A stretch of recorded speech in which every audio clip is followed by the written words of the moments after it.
Okay, guys, here we are, and what Ash has dubbed the fall of Rome.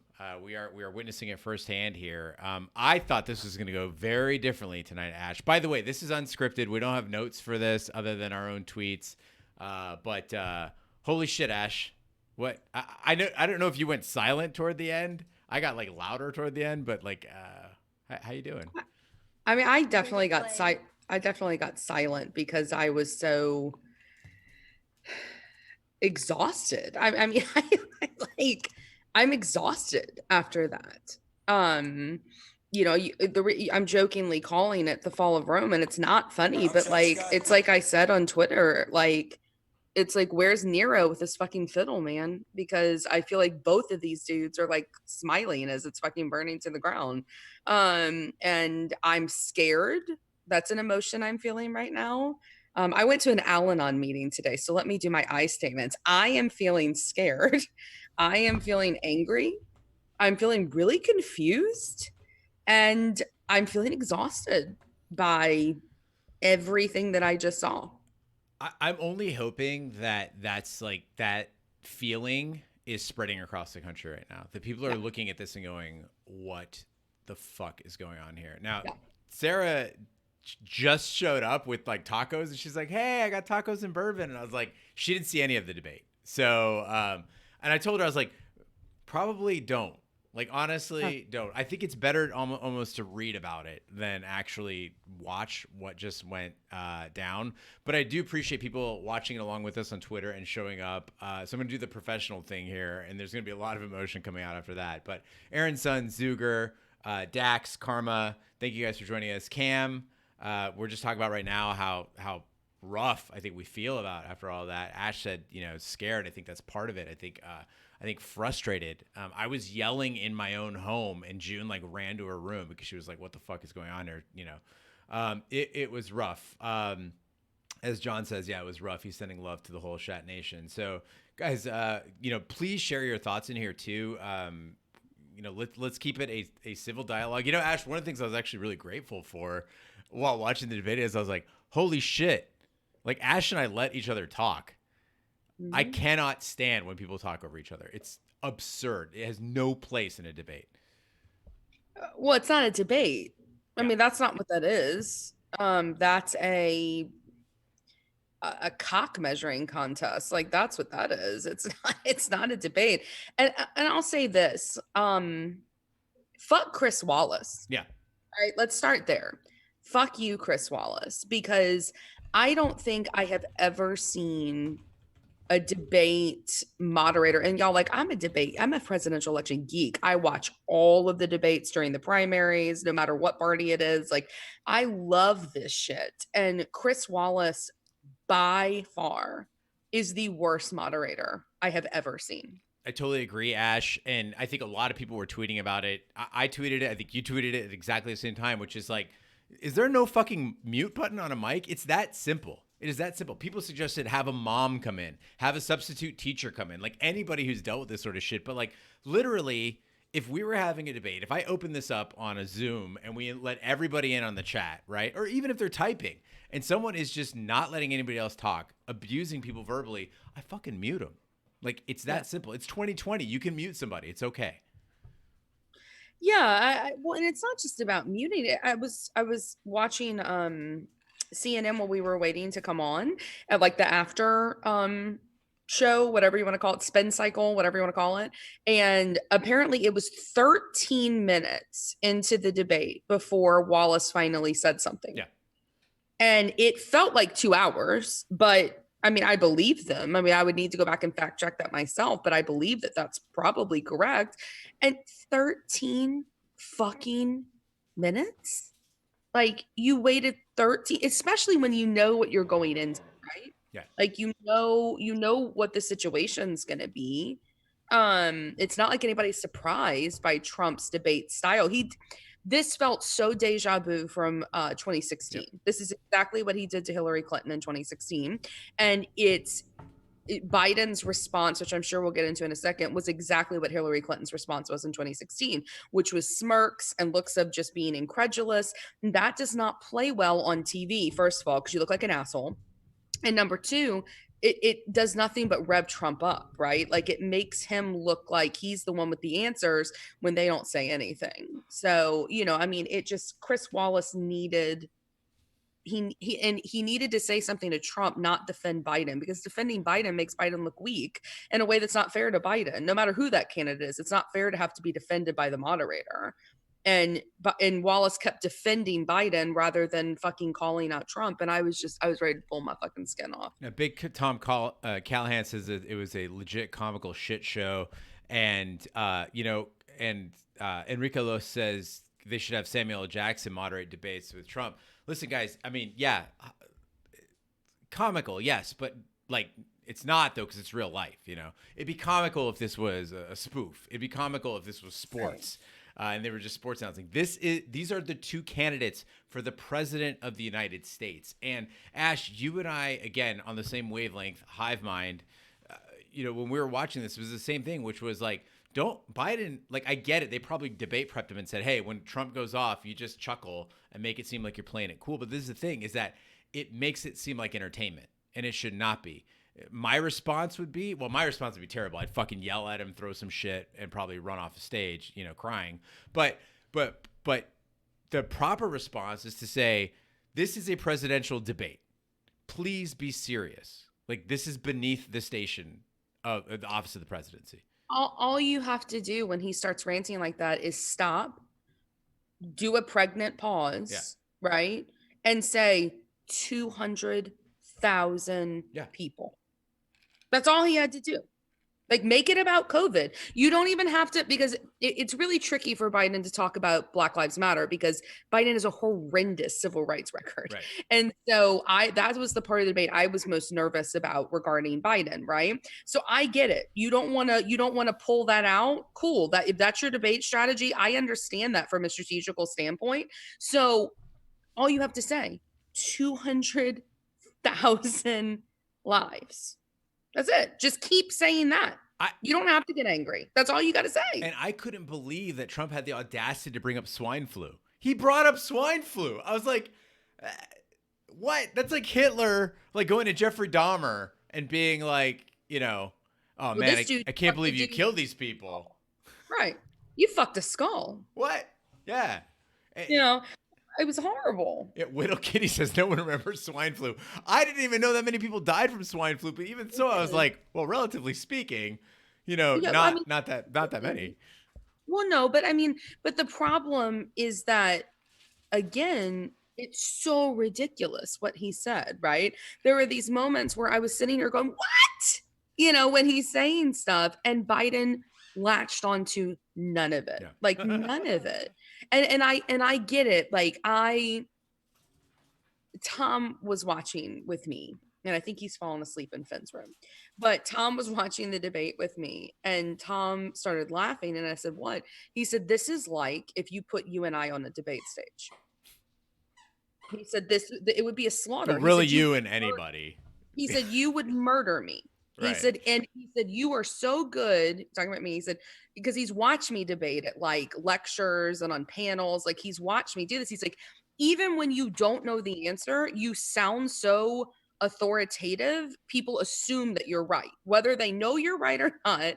They assume you're right. He's like, and that's what he's doing.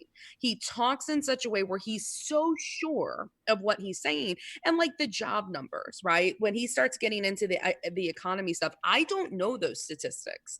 And so even me going, of course, I'm going to fact check, but the average voter that's sitting at home, I could see them watching that and going, oh, well, he sounds confident.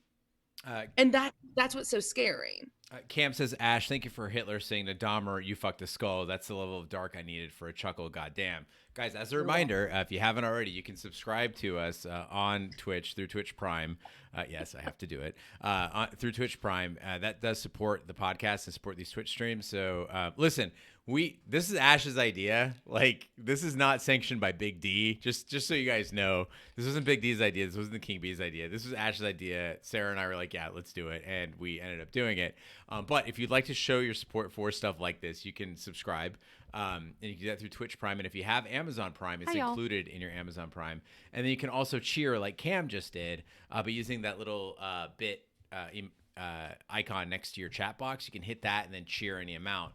And that also helps us see anything you have to say. You can also highlight by using the little bubble under your chat box. That helps us see what you're saying, as well as I anticipate this chat picking up. There's one point that was brought up about Proud Boys, and I wanted to address that. Thank you, Jen, as well. And Patrick, thanks for joining us. And I'd love to hear Patrick's thoughts, too, on the fact that they did invoke the military and the two different candidates' stances on the military, with Trump taking a shot at Beau Biden, or at Hunter Biden's military background, and also with Biden taking a shot at Trump's disregard for the military. So I'd love to hear what you have to think about that, what you think about that, Patrick. But getting to that point, though, regarding Proud Boys and the results of the election, that was two things that really stuck out to me. Ash, you're talking about scary. One was, Trump was asked to essentially disavow, or at least offer his opinion on Proud Boys, a white nationalist group. And white supremacists. And he flat out said that basically they deal with Antifa. That's what he said. They deal with Antifa. So and Biden, I was so proud of Biden for accurately describing Antifa. He's like, it's not an organization, it's a thought. Like it is a notion that fascism should be dealt with, even if it means violence, right? And so that was one. And then two was with the results of the election. It's such a fucking softball question. Will you accept the results of an election? And Trump was like, or will you tell your supporters to be peaceful as we wait an election result? And he said, I will tell my supporters to go monitor the elections. That is an intimidation tactic. That is literally trying to signal to people who don't want to deal with guns, who don't want to deal with Trump supporters, who don't want to deal with right-wing militias, to not go to the polls, because that's the kind of people you're going to find there. And if you've been watching social media, if you've been watching videos, I know the thoughts that came to my head. I was like, shit, I'm really glad I'm voting by mail, because I don't want to fucking deal with that either. Like, I don't want the possibility of a fucking shooting at my ballot. At my polling station. At your ballot. At my ballot. At my polling station. Or that too. I don't know. You never know. They're just gonna shoot your ballot. Or I just don't want to even deal with, like, maybe it's not even a shooting thing. Maybe I just don't want to deal with the hate and the fucking stares that are gonna face me when I go to vote. Right. Well, I mean, okay. So the white supremacist thing, right? I mean, like, this is like that dark comedy moment where you just have to go, what the fuck is happening, right? Because it's like Chris Wallace says, our white supremacists are bad. And Trump's like, wait, what was the question? And he's like, are white supremacists bad? And he's like, so could you tell me how you want me to answer? I just want you to say white supremacists are bad. And he's like, I'm going to get back to you on that. Yeah. Like, that's how ridiculous it was. I mean, go back to Hitler and the skullfuckery, right? That's like asking Hitler, like, hey, did you kill the Jews? And it's like, well, let's talk about that next week. It's like, what is happening? So that was a huge low point for Trump, and I think that he is going to get murdered on that moment. And then the other moment, which you've alluded to, is attacking Biden's family, because that's like never a good look, to attack somebody's kids, and especially to attack somebody's kid that's died. And I really appreciated what Biden did, where and what was probably the most authentic, unscripted moment. And it made me wish that he was less scripted through the night, when he turned and looked at the camera and he said, my son struggled with alcohol and drugs. Yes. And like so many of you out there. And of course, me being, the family member of an addict husband, I was like, oh, Jesus, like this is the moment where you're speaking to me. And I felt that, and that moment was the most presidential that he was all evening. So Ash, I don't mean to put you on the spot, and you can decline to answer this question, but one thing that I noticed is that Trump went after white supremacy is bad. Yeah. But do you condemn white supremacy? No. But wait, how do you want me to answer that? But no. Yes, but no, Trump, like, Biden is talking about his son that served in Iraq, and Trump's like, I don't know that son. I don't know Beau. I only know Hunter, the one who got kicked out of the Navy for cocaine. Here's the thing. Both of Biden's kids served in the fucking military. Trump's kids have done jack shit, and Biden didn't go after Trump's kids. He could have gone over after Ivanka Trump. When Trump went after Hunter with his dealings in Russia, Biden could have easily turned that around and been like, well, what about Ivanka in China, right? But he Or didn't. Jared Kushner. Yeah. Just mentioned Jared Kushner. Do, do you think that that would have been a good move or not? Was that the question you wanted me to decline to Yes. answer? Do I think it would have been a good move? If Biden turned it around and I went mean, after I Trump's so kids.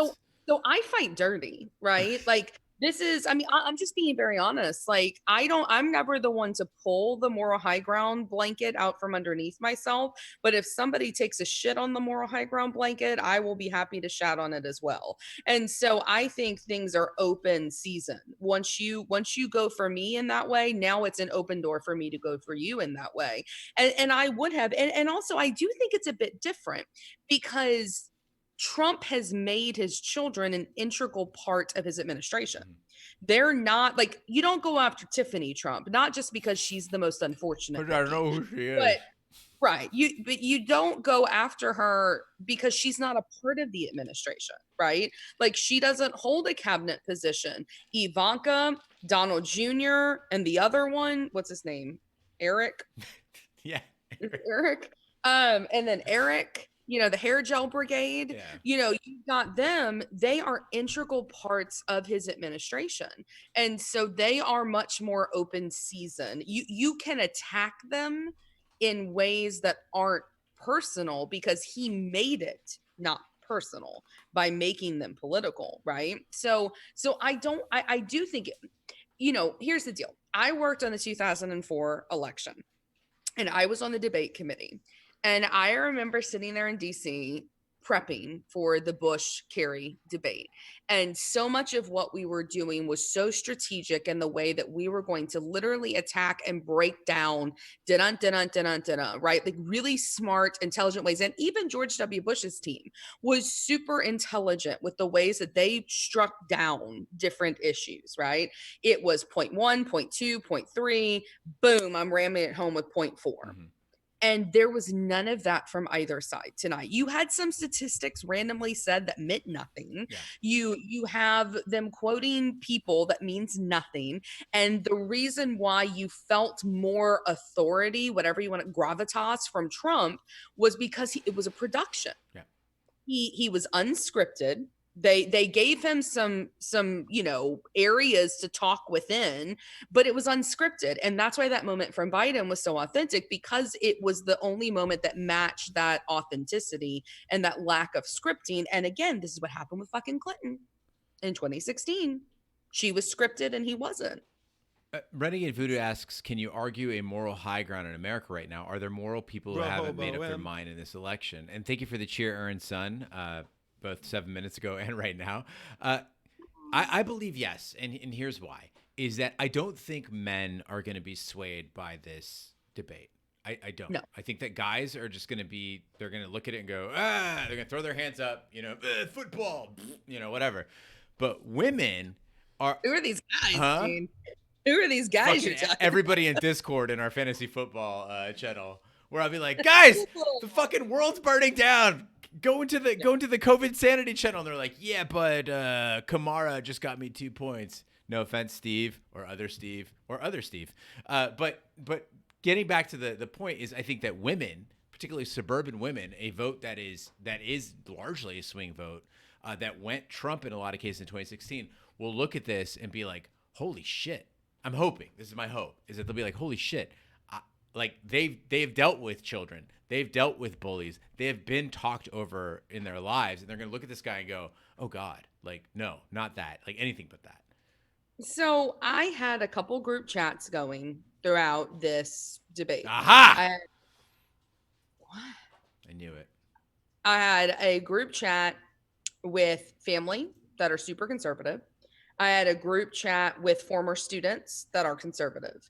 And I wanted specifically to be talking to them because I am such a siloed individual with my friendship group, with my husband. It's very difficult for me to consider other opinions that are different than mine. We've talked about this before politically. This is a personality defect of mine. I get worked up and I can't hear it. And so what was interesting was I was talking to a group of former students that they all have their doctorates now. And most of them are women. Most of them are mothers. And so much of what they're saying is he sounds so strong. He sounds so commanding. And I think that conservative leaning, or women that are, so guys, don't hate me for this statistic. This is just, you can't argue with Right. numbers. This is data, right? This is research based. By and large, women that live in areas that are conservative leaning vote the way their husbands do. That typically is what happens. And so women that have conservative leaning husbands usually vote conservative. And your swing vote women, like one of my very best friends whose husband doesn't vote, they are often swayed by really, really powerful male figures. And so if you look at this, we look at him and we see a tantrum, right? But I think there are some women that are going to look at this and say, well, he's commanding and he looks presidential. And that, I think, is something that I want to talk about, is debates.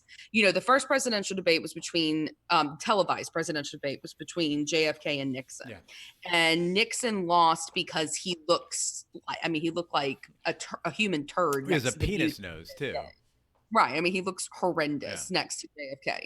And so all of a sudden, production became such a huge part. Gore lost the debates because he looked at his watch 3 times, right? Hillary Clinton lost because of the sighing and the smirking. There are these moments that John Kerry lost because he put on that fucking penis suit and climbed through those tubes in the NASA pictures, and he looked like a goddamn condom, climbing through. I cannot tell you what happened in the war room the day those pictures broke. It was like fucking chaos, because that is what lost him a lot of those swing votes, because he looked like a fucking penis head. And so this is what happens. And so I think that those of us that are hyper intelligent, we watch these and we listen. A lot of America, though, watches these with their eyes, not with their ears. And when you look at this, he does look like he's throwing a tantrum, but he also looks like he's winning. He looks like it's a dick measuring contest and he's got the biggest cock out of all of them. Right. And it looks like he's angry because he supports America, not because of the other way. And I know all of that seems ridiculous. I know how bogus all of that is, but that's what's so frightening, is watching this and going, fuck, this is what the other side believes. Right. And I mean, and I'll just say one other thing before we all cry ourselves to sleep. Very few undecided voters watch the debates. Like, statistically, debates really don't mean anything except for donation dollars. Debates are directly linked to their funding and how much people are going to donate. It has been scientifically proven that debates do not win elections. We just don't have undecided voting pockets like we used to, because of social media and because of the fact that we can access our candidates so many other times than just when they're on a debate stage. And so that's one thing, before we all drink ourselves to death tonight. Yes, this is upsetting. Yes, it's horrible, but in the grand scheme of like the election, this is not going to make or break who wins the election. So I think what set this apart, though, Ash, is that we used to have, like, let's go back to like Lincoln Douglas debates, right? That high oratory. A guy would talk for, or gal would talk for 30 minutes straight until the next person, would talk.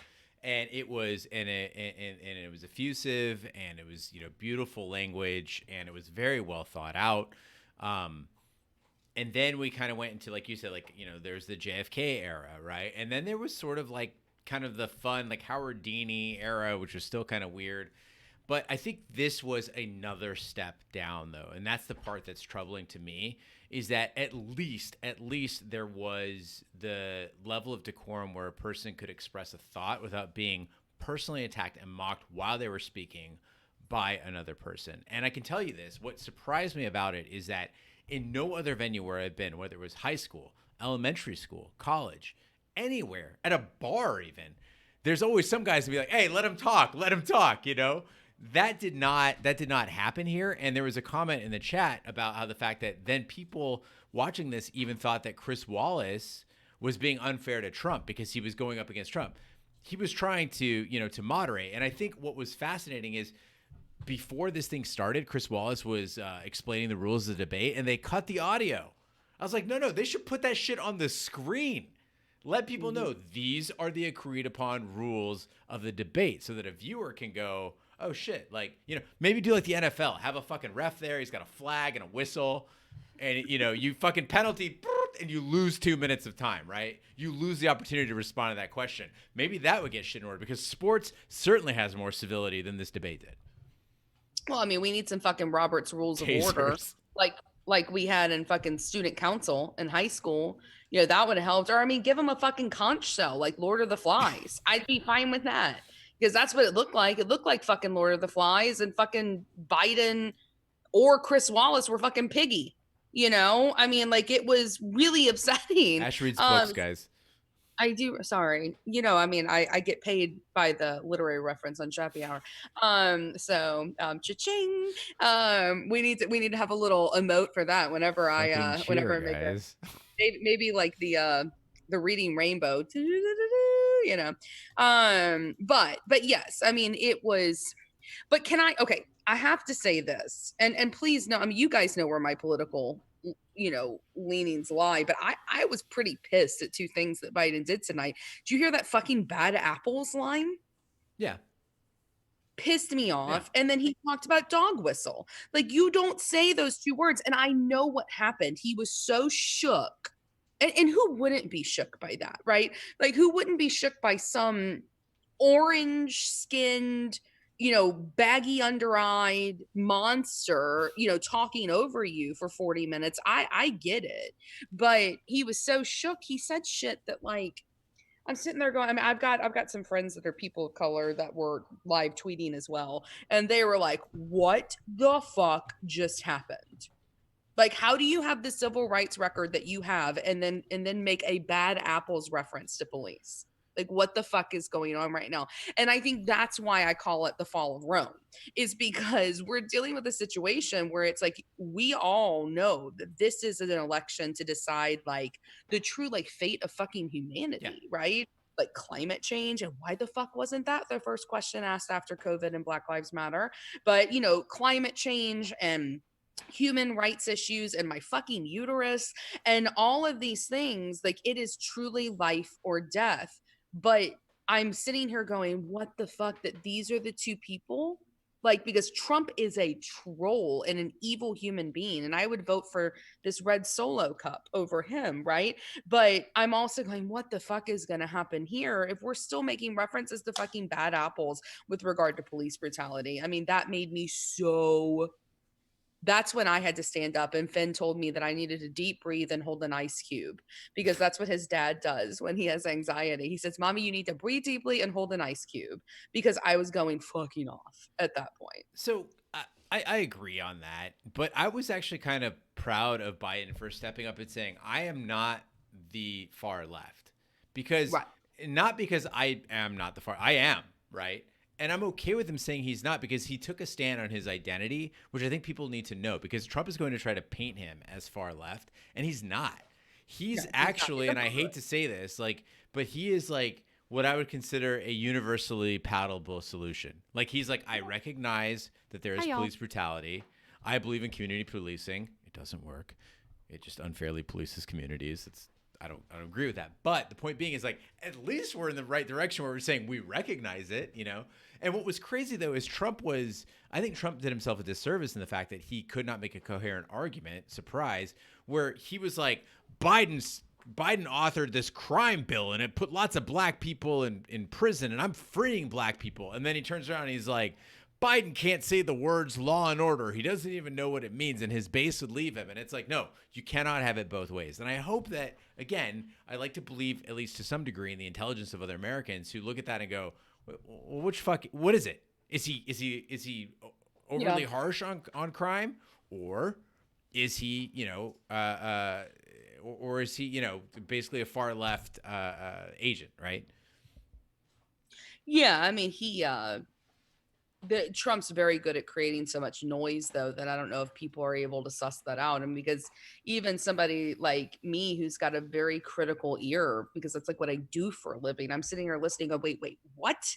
Like, what did he just say? I mean, because he is so good at creating noise, and that's what's so frightening is that we're talking about a winner. We talk about a winner and a loser in this debate, and I think that we can talk about that between the two of them, but the true loser in this debate is the American voting public, right? Because this debate gave us nothing to decide on because it was so chaotic. And I don't think any of that was Biden's fault. He just was a part of a debate that was so shitty, but he's going to get lumped in with that. And it's going to be this whole group. And I don't even know if they'll have the second debate. I think this could be the first time since the 1960s that they canceled that second debate.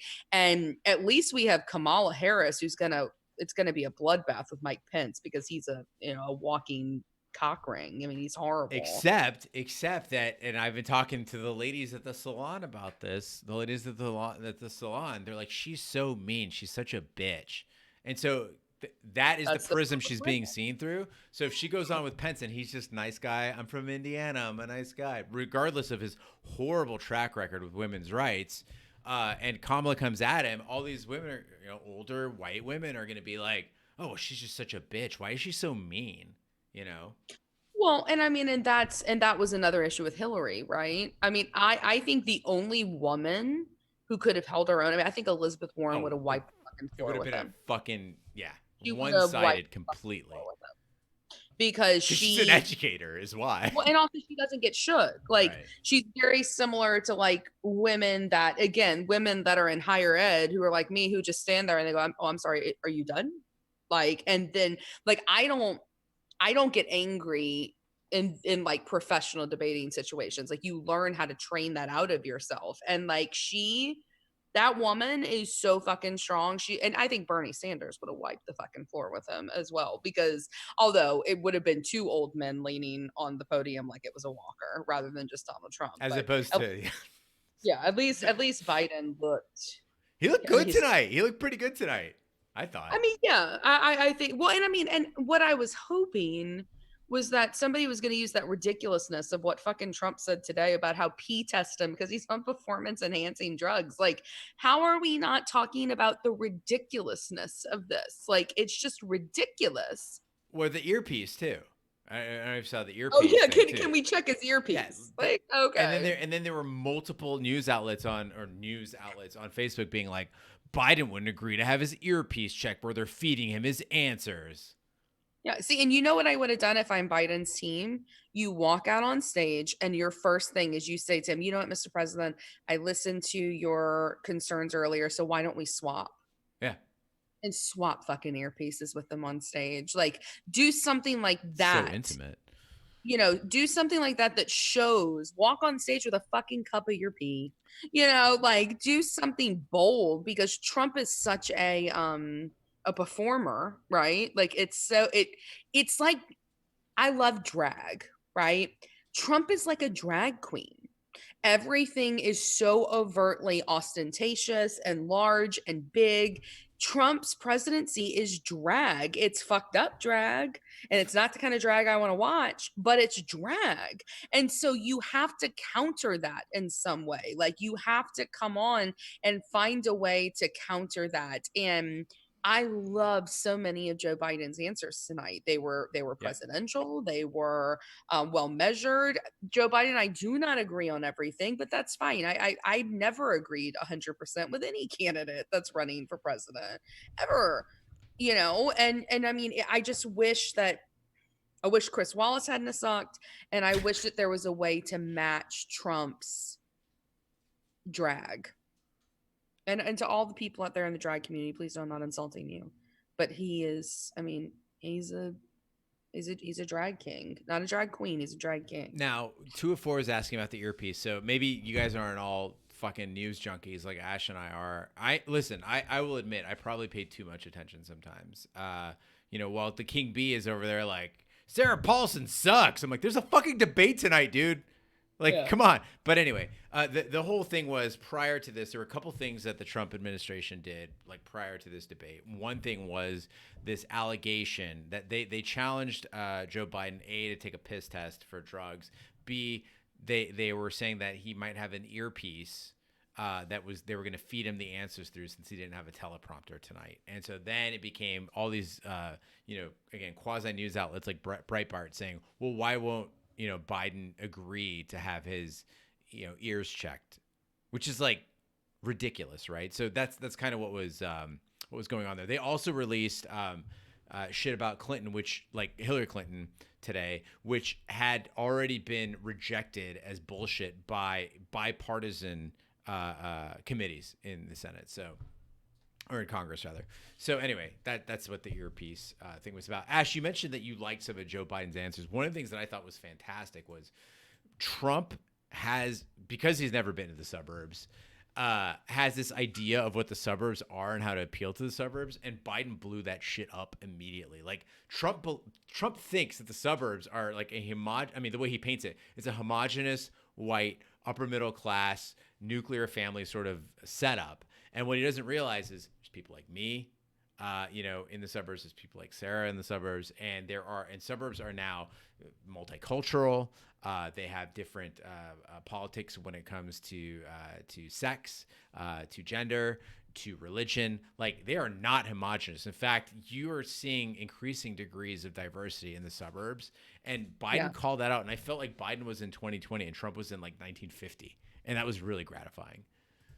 Yeah, it was. I mean, that was really nice. I mean, Biden won on the family thing. He won on the law and order piece. He definitely won on. So I mean, Biden performed well in the last half hour. He performed very well in the last half hour. I mean, what's so funny is I've got on my screen right now, I've opened up CNN and I've opened up Fox News, right? And so the CNN headlines are all Trump tried to steamroll Biden. Trump refuses to condemn white supremacists. That's the type of headlines. And then you go onto Fox News and it's like Joe Biden's green energy plan will cause massive rolling blackouts. Biden accuses Trump of coronavirus lies as president pushes and promises vaccine. Like it's just that I think is part of what is so frightening about this is that we are so polarized that you and I are going to go get our news from one source, right? We're going to read reports. We're going to read fact checks that are going to be valid, that are going to be calling Trump out. We're going to look at polls that talk about how nobody won the debate.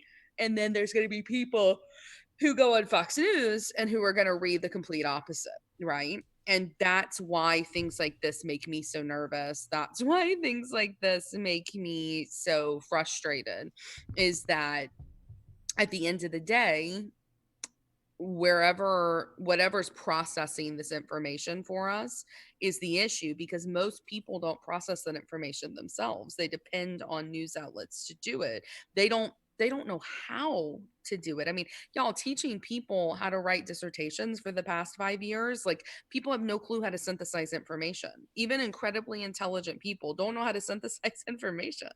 And that's the issue. You get all this info tonight. How do I put that together? How does it apply to me? How does it affect me? How does it affect my family? How does it affect the greater world? And it becomes confusing. The stuff about the Supreme Court is a perfect example of that. You've got two parties, both of whom are wrong, because the Democrats were wrong, with Obama. The Republicans are now wrong with Trump. They were both wrong in the exact same way, and so you've got two people who are spitting out these things at you, quoting the same Constitution. And unless you have a way to process that information, it becomes, I think, very isolating. And so that's why people go to Fox News and they go to CNN and they go to MSNBC. And I think that, I don't know. I think that until we can fix that, we're going to keep having these shit shows, and it's going to open the doors for these horrible things to keep happening, like Trump being fucking president. Patrick says that he stepped out for 5 minutes and he's not sure if we saw or commented on his response. Didn't see it, Patrick. You got to highlight that thing or cheer with it, because they are flying fast and furious. I'm also switching between multiple screens, so Give it to us again. Army for Trump is here. And says that, or sorry, KTC goes here, says Trump has tweeted tonight asking his supporters to sign up to be poll watchers at armyfortrump.com. Fucking armyfortrump.com to be a poll watcher. I don't know if you guys caught that first part, army, which generally indicates that you're armed. Military. Yeah. This is fucking brown shirts, guys. This is for fucking real. So anyway, Ash, you did allude to something there, and I want to make it clear, and I don't want to speak for you, but for me, I find both sidesing it very, very offensive. saying that news outlets are the same, or saying that the two candidates are the same. I got into shit with two people on Twitter tonight over that topic, where they're saying, and their comments were that you know, these guys need to let each other talk, or these guys need to stop talking over each other, or this is just a circus. No. That is not what's happening here. This is bullying. It's verbal abuse. It's breaking the rules. That is what's happening. And I this has been like my rallying cry for 2020 is fuck both sides ism, I guess, or fuck, you know, that both sidesing the issues, because it is horseshit. Just because there's something on each side does not mean the two things are equal, and it's driving me fucking nuts to hear this sort of commentary. In this case, Biden has been in debates before. He's been in debates. Go watch them. He was civilized. He was intelligent. He was considerate in his responses, and we had a decent debate. There is one factor that is different this year. There's one factor that's different in these debates, and it's one fucking person, and it's Donald fucking Trump, and he cannot have a debate because, as you said, Ash, I believe in Twitter, which is like, this is what happens when you don't debate. Like, this is what happens when you don't have an argument. Like, you can go in, and I could do the same thing. We could talk about Lovecraft Country or any fucking movie, and we've seen members of our podcast do this before, where you walk into a movie, you know, walk into a movie review, and you could sit there and fucking fumble your way through it. And sound like you have thoughts, but they're not intelligent. It's just thoughts. It's just noise, like you said. Yeah, I mean it, and that's what's frightening. And I'm looking just so we have real time information. So a couple of news outlets have called it 50-50 in terms of the winner. Two news outlets have called Crosstalk the winner. Vox has said Crosstalk and Malarkey are the winner. And a lot of people are hitting on Biden for calling him a clown and all that kind of stuff, which I knew was not. Again, I think he is a clown, but I knew that wasn't going to play well. Telemundo's calling it for Trump. And that's the thing. That's the both sidesing. Is one guy is taking shots at a guy's family. He's taking shots at a guy's intelligence, his alma mater, all those things, essentially calling somebody stupid, saying that their kids have drug problems and all this shit. And then another guy calls the guy the clown. And you're like, well, there you go. You know, both sides. It's like, no, those are two very, very fucking different things. You call me a clown, we might be okay. You talk shit about my family, we're in a fight right now. Like, that's what's happening. And so I think that, you know, that shit's infuriating. Yeah, well, and I mean, if you're looking for good debate coverage, and please note that I understand that this is a liberal-leaning institution, but the New York Times does a fantastic job. They have a debate tracker that's done in real time, where they both fact check the debate as well as highlight things from the debate at the same time. And I mean, they were categorically saying that Trump was winning until they got to the white supremacy thing. And because of the white supremacy thing and because of the attack on Joe Biden's family, it became more of a draw than it did than it did Trump winning. But even when the New York Times is, saying, I mean, that's what's frightening, is when like the New York Times is saying, fuck, what is happening here, right?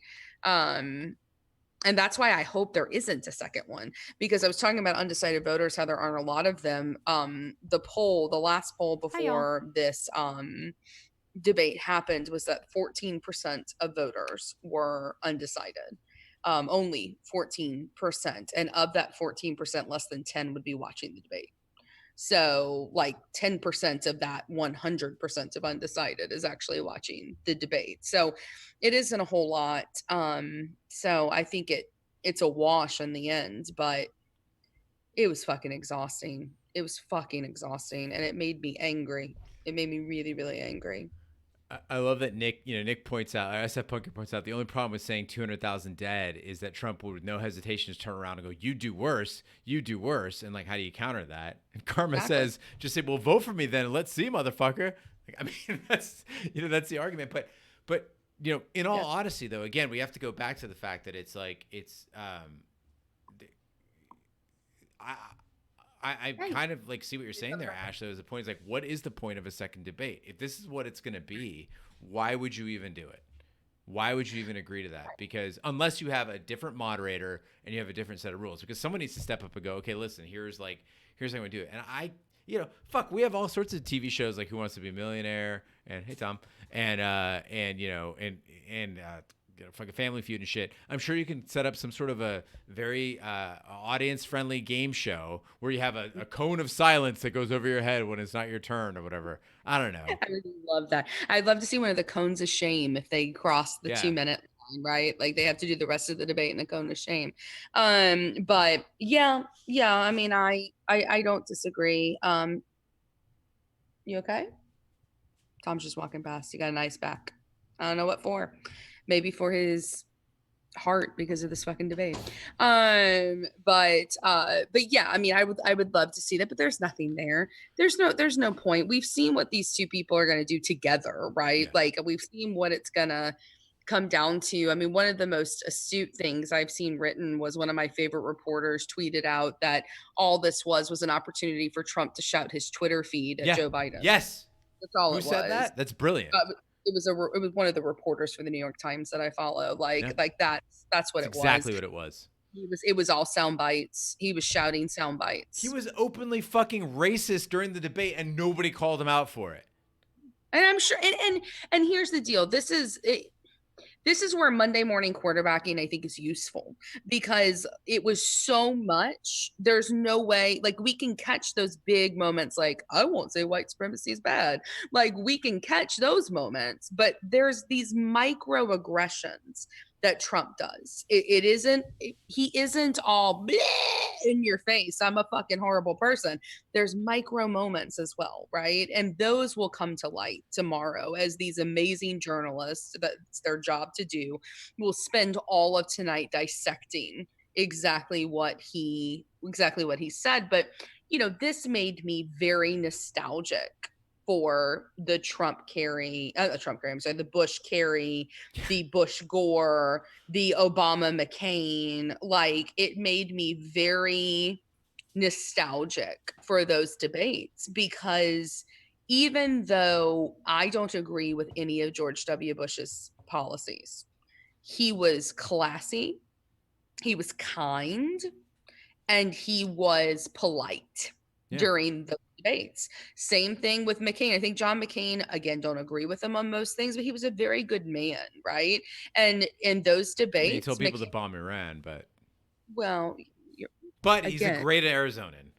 He's a great Arizonian, and people who die of cancer, I feel like, get remembered in ways like my grandfather, who was a horrible person, do. Like, it's like, oh, well, he was great. Like, I don't know, they get some sort of pass, which we can dissect that later because it's fucked. But at least he and Obama were so classy and kind and respectful and called each other out by name, but not in a way that was offensive. It was a respect of, I am a professional. This is my job, and I'm calling you out in your profession and your job, not you're a fucking horrible person at night type thing, right? Like, I think that's the difference. And that's why you see, like, Michelle Obama and George W. Bush are like best friends and they have a relationship and they're able to do that. The reason why, you got called out on Twitter tonight for not being able to deal with Trump supporters, right? Like, fuck you, you're alienating this part of your listening audience. And here's the deal. It is different.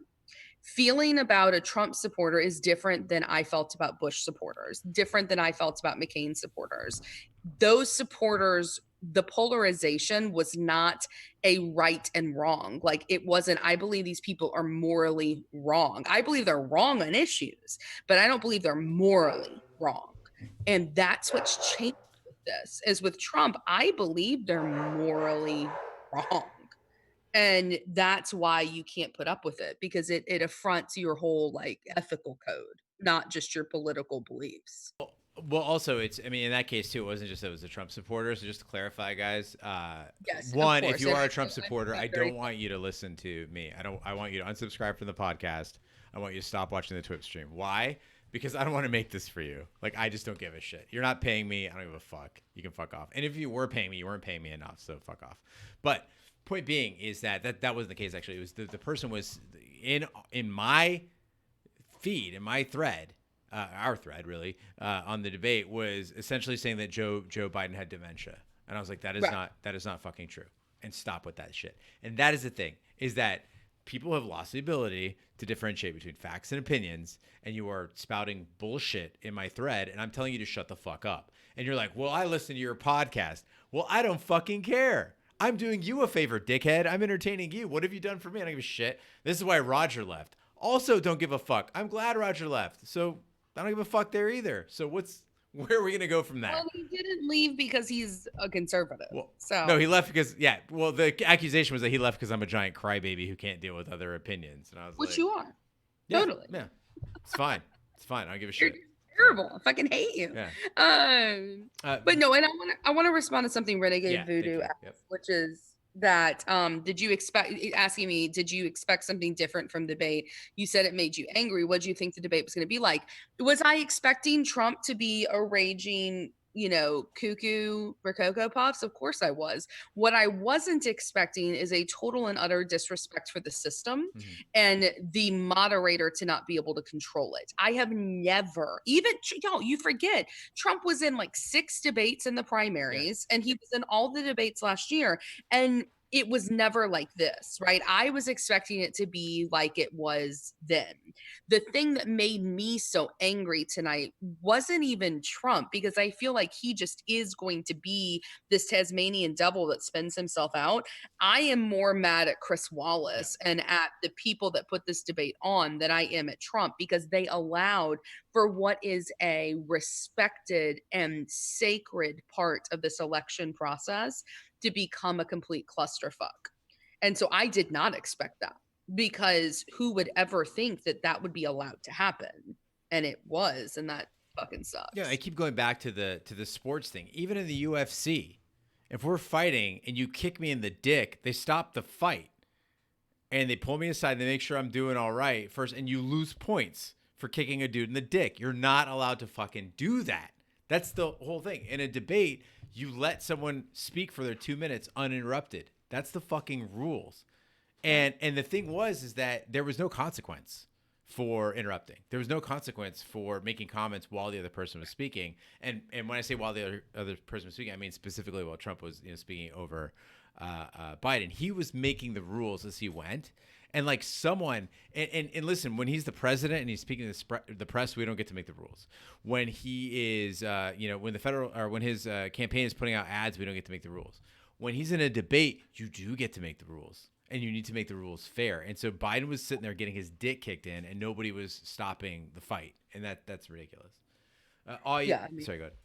No, I was gonna say, getting his dick kicked in is definitely one way to put it. Yeah.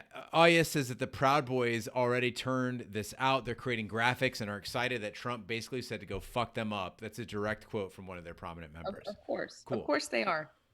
I mean, the Anti-Defamation League had already issued a formal letter of clarification, requesting clarification to Trump. So this is fucking scary, y'all. I mean, and that's it. Like, it's scary. This isn't about, this fucking term like snowflake liberals. This isn't about that. This isn't about people being afraid because they can't handle Donald Trump being president. This is about people being afraid about the genuine future of this country.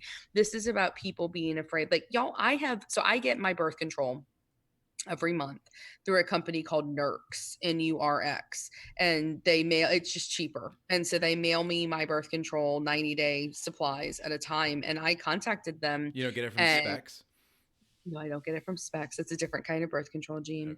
Okay. No, but I contacted Nurx, and like I've ordered like double shipments because I'm afraid that I'm not going to be able to access my contraception. Like, and that's not hyperbole. Like, if this woman is confirmed and they overturn Roe v. Wade, which would be a huge boon for the entire conservative movement, like, I have a pre-existing condition of both pregnancy, a complicated pregnancy because I had preeclampsia, and I have Graves' disease. So like me getting healthcare before the Affordable Care Act was real fucking shaky if that was going to happen. And now that I've had kids, it's made it even worse, right? So like this is like reality. I'm having to stock up on my fucking birth control, right? Like my brother is so panicked about what this means for his rights in the workplace because he's gay. And he's so afraid that the Supreme Court justice and another 4 years of Trump is going to undo all of these things. Like people are afraid for their lives in the Black community because of the fact that police brutality will be able to go on and be sanctioned in a way because of what is in the Oval Office. And so that's it. These are the stakes. And to make a mockery of those fucking stakes tonight, it pisses me off. Mike Hall is chiming in all the way from the UK. He says the final paragraph of the BBC take on it is that it was a sudden end to a chaotic evening that can hardly be called a debate in any traditional sense of the word. Yeah, it absolutely was. And again, you guys are kind of asking what we expected. I don't think when Ash and I decided that we are going to live tweet this and then talk about it on Twitch, I don't think either of us expected what the hell happened tonight. I've seen some shit in my time. And I was watching this with my jaw was on the floor going, how is this being allowed to happen? And also, let's applaud Joe Biden for sticking with it, because I don't know how you do that. I would have been like, fuck this. This is a joke. This is a fucking joke. I'm out of here. And the fact that he stood there and was relatively cordial and was a professional about it. That's incredible. Yeah, of course it would have been fucking Warren up there would have been tremendous. But point being is that, this make no mistake about, regardless of the record of either of these guys, regardless of their politics, that one person came to have a debate and one person came to fucking yell at the other person. And that's what to have a tantrum. He came to have a tantrum. Yeah. Well, and I guess we could do because I apologize because I talk about this another 4 hours, but I know you have tacos to eat and I have a bed to sleep in. But maybe we could do as a final question, where the fuck do we go from here? Right? What do we do? Because we've talked a lot of negativity. We can remind all you guys, anybody that's out there that isn't registered to vote, register to fucking vote. If you know people who aren't registered, register them to fucking vote. There have already been 1 million ballots cast in this election. The election is underway. 1 million ballots are already cast. If this made you mad, if this made you upset, if this made you scared, the best fucking thing you can do is what Gene is doing, training to be a poll worker, or going out and casting your fucking ballot and getting people out to fucking cast their ballots. So, Darling Lunatic says, I didn't watch because I decided it was a good time to go buy some pet food and then get some tacos for my family. A lot of people who, friends of ours in the Discord, through Twitch, through the podcast, basically said, listen, I know what this is going to be. And, you guys were smart. You're like, you knew it was going to be. You're like, I'm not even going to give it the fucking time of day. And it's, and maybe that was the way to approach it. But I think that a lot of people were turned off. And make no mistake, that is a tactic in itself. Turning people off to politics is a tactic because it maintains the status quo. If people don't engage politically, the status quo wins every single time. That's how it works. And so when you think of it that way too, politics, that's why they call it activism. It's getting active to make something change. If there is no activism, things stay relatively the same. And so if you can make it seem so shitty and so unappealing and so toxic that people go, you know what? I'd rather watch a movie, get a pizza, hang out with my friends and just disengage, as we get all the time as podcast hosts. Can we just leave the politics out of this? Can we, make it about entertainment? What you end up with is an intent to do that. It's an intent to keep you from engaging politically. So don't refuse. It's okay to go get pet food. It's okay to not watch the debate, but make sure you vote, because that part does matter, no matter how nasty the politics get. Until they have, Army for Trump or whatever at the polling places. That'll be exciting. John says, without the Affordable Care Act, my foot problem I've been dealing with may not have been covered because I'm diabetic. I'm voting so others don't have to deal with that. Yes also was talking about, medication that she needs as well. This is important. Enrique Los says, yeah, it's totally a tactical move to lower voter participation. Simple as day. Yep. Anyway, guys, it is getting late, especially for Ash. Sarah brought tacos, and I'm gonna try to salvage the rest of the evening, and then walk her back through the debate so that we can punch things like walls and cry into the bellies of dogs and such. But join us tomorrow night, or join the King Bee tomorrow night for Getting By with the King Bee. He'll be on at 9:30 Eastern. So I'll be over at his house probably, actually, because I'm going to go pay him a visit. So that should be interesting. I'll be running around on camera, probably eating more tacos. And then on Friday night, we'll be back for a Shappy Hour, which I'm sure we'll get back to some of this. So if you have thoughts, you can write in at host@shotdontv.com, or hit us up on Twitter. Or join the Discord. I'll put that link in one more time. You can hop in there too to keep the conversation going. But we'll be back on Friday night to talk about this. Lots of Lovecraft Country to talk about on Friday night as well. Plus whatever mayhem ensues between now and Friday. Hopefully it won't be anything terrible. Ugh. I'm gonna go watch that dog grooming show again. As Punker says, but what do they mean by grooming? Yeah, anyway, thank you 204. And also 204 and Internet Hippo wrote us some of the nicest emails this week. And it really made a difference, guys. Like, we're not asking you to, blow smoke up our asses or anything. But when you do say that stuff, we do read it, and it does make a difference. So I know that it's kind of helped me in carrying on with stuff that's a little bit tough to do. Also, Big D is releasing tonight. He'll be releasing Detroit Rock City, which is a very, very fun Shot the Movies episode. And then I have completed the edit for Lovecraft Country. That'll be released tomorrow morning. So you can check that out as well for episode 7. And it's a spicy one. Thank you, Widow Kitty, for the big cheers. And thank you, KTC Ghost, for gifting a subscription to Enrique Los. That's very, very kind of you. Oh, shit. Widow Kitty with the 500-bit cheer, bringing up the Big D. Thank you guys so much. Big D is still alive, guys. He actually had a computer crash, I believe, at work today. Which he lost a lot of the edit, and so he's been kind of trying to recover on that too. Also, I had the fortune of not like Ash having children in the house, but having a spouse and children, like somebody's always hurt or sick.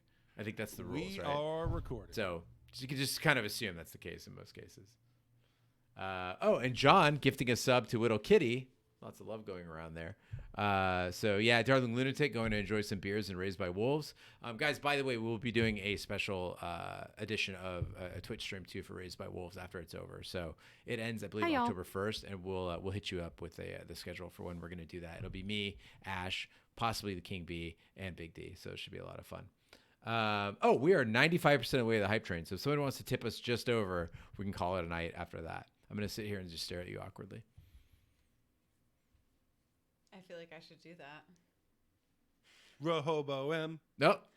And I think Widow Kitty just got us there. All right, Widow Kitty. Thank you, Punker. Thank you, Zuger. Thank you. I trained for democracy. Yeah. I'm trained for democracy. Anyway, thank you guys so much. And it was a good talk. Also, remember to vote down ballot, guys. The Senate, the House, and your local government matters as well. So get yourself educated, y'all. All right. Rehoboam. We love all of you. We love all of you. We'll get through this. All right. All going to be okay, guys. Until it's not. Or we're all going to move in with a Bandicoot in Perth. That'll be fine, too. All right. 204 says goodnight, Ash and Gina Sarah. Rehoboam. Patrick says it's dinner time in Hawaii. I hope you and Jen are very, very drunk right now. I'm going to go eat a taco and get drunk, too. Love you guys. Have a great night. Salut. Remember when we first met John McClane? Argyle picked him up from the plane and took him down the Nakatomi Tower to meet with Holly. He came to get her back and to be her man, but Hans and his buddies fucked up the plan, and that's about when everything went sour at the Christmas party. And the